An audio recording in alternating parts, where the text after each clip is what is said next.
conference with Ted Cheeseman, just about to make your debut. How are you, mate? Yeah, I'm good, mate. Just excited now. So, as well, tell us a little bit about you. I know I've seen a few bits about you on social media and YouTube and stuff.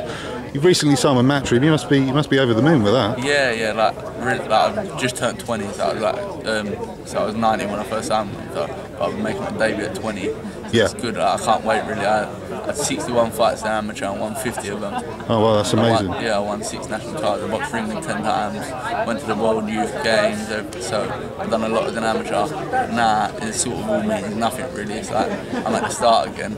I'm just like got to go from here now. Yeah. So how's this big stage? Like you can see the arena just there. Like what's that? Does that seem to faze you at all, or are you? Honest, I'm not really nervous at all at the moment. I'm just more excited. Like, I just want to perform and look good in front of everyone, build my fan base even more, and just be like make myself a profile now, like a high profile fighter, and be good in front of everyone. You know what I mean? Some that people don't perform, they talk a lot, get nervous and don't perform. But really and truly, I'm just excited now to get out there and put on a good performance for everyone. Come back next time. And so like those who don't know, what sort of style of fighter are you? What can we expect to see? I'm a box fighter, but like I prefer to come forward and like put the pressure on and sort of hurt people. That's what I like to do. Usually hurt people. So that's what like you should look for me. I've got a very aggressive style. You know what I mean? But like working with Tony Sims and stuff, he sort of made my style a lot more compact to work off the jab a lot more. Yeah. So, like we'll see Saturday how I've changed. Yeah, well that must be amazing being down at Tony Sims with Kevin Mitchell, Anthony Joshua, and the rest. You know, how long have you been training down there now? I've been there since May now, so it's like about 5-6 months. It was a good stint before your first fight then. Like I had 2 holidays in that time, so like where I had no plans of going pro at the time. So when I went pro after I was planned from the amateur season really to go on holiday. So it's sort of like it's a bit of a rush to try and fight any earlier. Because the camps would have been broke up, so I just made sure I had the right amount of time, so I had a full camp, and then everything was proper, and I got to work with Tony a lot, so it's used to each other, gelled together. And then so now I'm ready, you know what I mean? And then I've got 3 or 4 fights planned before the end of the year, so I'm going to be busy and hopefully rack up some wins. Okay, mate. So let's go back to what you were talking about there. You said you weren't really thinking about going pro. How did it come about then? What did they come to you and say please turn pro? Or? No, like I sort of last year I got to the ABA semi-finals at 18 and I lost to a GB fighter on a split decision. Like you could have gone either way. I thought, like myself personally, I thought win, but you're always biased. So like I thought I was going to turn pro then.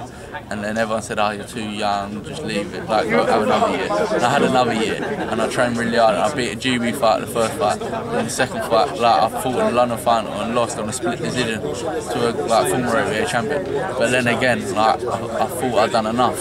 And really and truly, I was disheartened by it because sort of my style wasn't suited to the pro game, to the amateur game. It's more suited to the pro game. Like 3 rounds really weren't enough for me, and maybe at points I mucked up my training really because where I weren't on GB, I weren't training like sparring all like the amateurs. I was more going around to the pro gym and sparring 6 and 8 rounds and stuff.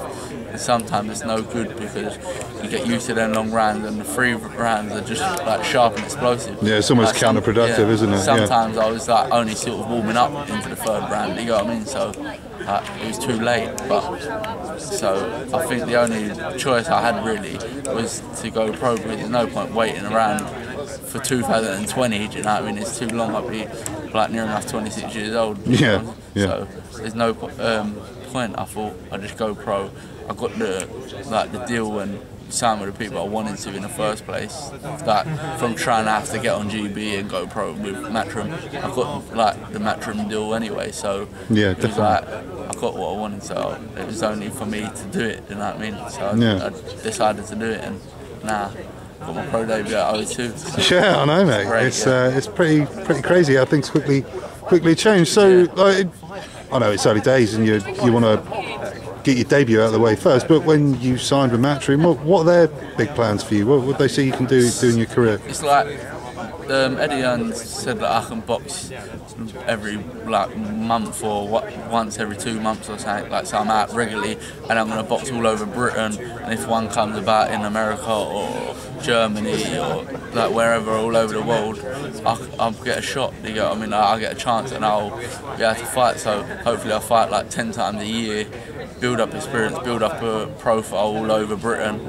And then hopefully by the time I'm ready for titles, I'll have a massive fan base and go from there. Do you know? Yeah. Is there any sort of fighter you want to emulate as in any way? And you know what? I always liked Ricky Hatton because he's so like a Britain fan favourite and he's aggressive and spiteful. Do you get me?